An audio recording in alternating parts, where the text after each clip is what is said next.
সবসময় বলি না, তাও দেখো আমি বুঝতে পারছি না, যখন একটা দুধ ভারে আছে দুধ পড়ছে, বলছি একটা দুধ থেকে দুধ পড়ে না, একটা দুধ পড়ে তারপরে আস্তে আস্তে গন্ধ নেই তো কেন এরকম? সবসময় তাহলে আঁশটা আমার বন্ধ করে মনে না। হয় যেন সবসময় করে না। সবসময় করে না, এমন ধরে মানে রেখেছে সন্দেহ যে লেগে গেছে। সবসময়- চোরা বাতাস লেগে তো মন বলছে হ্যাঁ, ওই জন্যই তো এরকম হচ্ছে। বাচ্চাটা খারাপ, সে তো অনেক আগে এই বলছি এখন কি হালকা মনে হচ্ছে? হ্যাঁ এখন হালকা মনে হচ্ছে, কতক্ষণ লাগলো?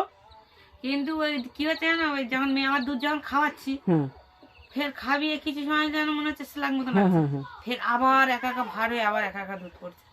এখন কেরম মনে হচ্ছে? এখন হালকা লাগছে। কতক্ষণ হয়েছে? এই 2-5 মিনিট মনে হয়েছে, এখন হালকা লাগছে। কিন্তু একা এটা একা এই দুধ তো পড়েই যখন যাচ্ছে। আসছিল তখন বাচ্চাটা নড়ছিল না। না, না ও নড়ছিল না, চুপ করে আর থাকছিল না, কারোর কাছে থাকছে না। এখন ভালো খেলা করছে। এখন দেখো কিরম খেলা করতেছে। ইচ্ছে আর মতো তার বাবা ঘরে নেই, মেয়েটা আর এই কান্না কালকে রে, করছে। এই 2-3 দিন হচ্ছে শুবিয়ে দিচ্ছি, একা একা লাফ দিয়ে উঠছে, উঠে সেই মেয়ে যে কাঁদছে, আর কান্না কেন বন্ধ করবে, আমি তো ঘুমাচ্ছে, একা একা লাফিয়ে আমি তো উঠছে। বলেছি এই জন্য না সবসময় আসতে হয় না, ফোন করলেই হয়। নাম্বার তো নেই, আমি যে ভাইয়ের কাছে ফোন করেছি, আমার ভাই আবার আমার ভাইবোর কাছে ফোন করেছে, আবার আমার বাবা বাড়ি নেই, ফের আমার বাবা এসেছে, আবার মার কাছে ফোন করেছি, আবার আমার ভাই বাবা ভাই কাজের সময় তো বাড়ি